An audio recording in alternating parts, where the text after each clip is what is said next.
بسم اللہ الرحمن الرحیم نحمدہ ونصلی علی رسولہ الکریم اما بعد۔ سفر کی سنتیں۔ آپ صلی اللہ علیہ وسلم سفر کی روانگی کے لیے جمعرات کا دن مناسب خیال فرماتے۔ بخاری و مسلم۔ حضرت انس رضی اللہ تعالیٰ عنہ فرماتے ہیں کہ نبی کریم صلی اللہ علیہ وسلم نے فرمایا، رات کو سفر کیا کرو کیونکہ رات کو زمین لپیٹ دی جاتی ہے۔ ابو داؤد۔ سفر میں کہیں پڑاؤ کرنا ہو تو عادت شریفہ تھی کہ صبح کے وقت کوچ فرماتے۔ سفر میں کتنی ہی کم مدت ٹھہرتے، جب تک نماز دوگانہ ادا نہ فرماتے وہاں سے روانہ نہیں ہوتے تھے۔ جب کوئی مسافر سفر سے واپس آتا تو آپ کی عادت شریفہ تھی کہ اس کی حاضری پر آپ معانقہ فرماتے اور اس کی پیشانی پر بوسہ فرماتے۔ زاد المعاد۔ سفر میں سواری کو زیادہ تر تیز رفتاری سے چلانا پسند فرماتے۔ سفر سے واپسی پر آپ سیدھے مکان پر تشریف نہ لے جاتے بلکہ پہلے مسجد میں نماز دوگانہ ادا فرماتے۔ جب آپ سفر میں جاتے تو کسی ایک صحابی کو اپنے ہمراہ سواری پر بٹھاتے۔ زاد المعاد۔ حضرت علی کرم اللہ وجہہ فرماتے ہیں کہ ایک سواری آئی، آپ اس پر سوار ہونے لگے اور اپنا پاؤں رکاب میں رکھا تو فرمایا بسم اللہ۔ جب سوار ہوئے تو کہا الحمدللہ، اور پھر آپ نے دعا فرمائی سبحان الذی سخر لنا ھذا وما كنا له مقرنین وإنا إلی ربنا لمنقلبون۔ اس دعا کے بعد الحمدللہ اور اللہ اکبر تین بار آپ نے پڑھا اور پھر یہ دعا فرمائی سبحانک انی ظلمت نفسی فاغفر لی فانہ لا یغفر الذنوب الا انت۔ اور اس دعا کے بعد آپ حضرت علی کرم اللہ وجہہ نے ہنس کر دکھایا تو پوچھا کہ یا امیر المومنین، آپ کس وجہ سے ہنسے؟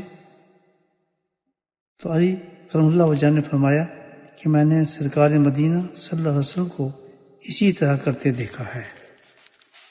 مشکات۔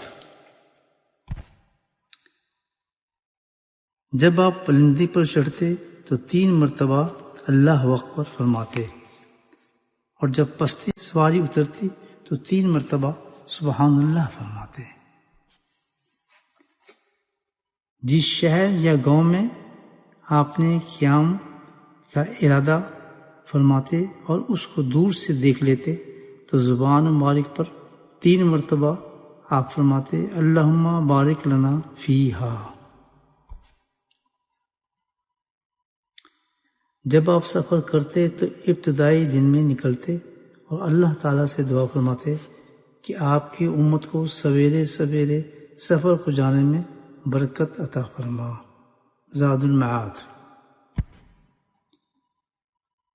اگر سفر میں 3 آدمی ہوتے تو ان کو حکم فرماتے ایک کو امیر بنا لیں۔ زاد المعاد۔ آپ صلی اللہ علیہ وسلم ارشاد فرماتے کہ جب سفر کی ضرورت پوری ہو جاؤ تو اسے اپنے گھر لوٹ آ جانا چاہیے، بلا ضرورت ٹھہرنا اچھا نہیں۔ سفر میں کتا اور گانا بجانا کی چیزیں رکھنے کی ممانعت فرماتے کیونکہ اس کی وجہ سے شیطان پیچھے لگ جاتے ہیں اور سفر کی برکت جاتی رہتی ہے۔ سفر سے واپسی پر آپ یہ دعا فرماتے آئبون تائبون عابدون ربنا حامدون۔ سفر کے دوران ذکر کرتے رہنا چاہیے، اس سے فرشتہ راستے بھر حفاظت کرے گا، اور اگر فضول باتیں اور گانے بجانے کیے تو شیطان شریک سفر ہو جاتا ہے۔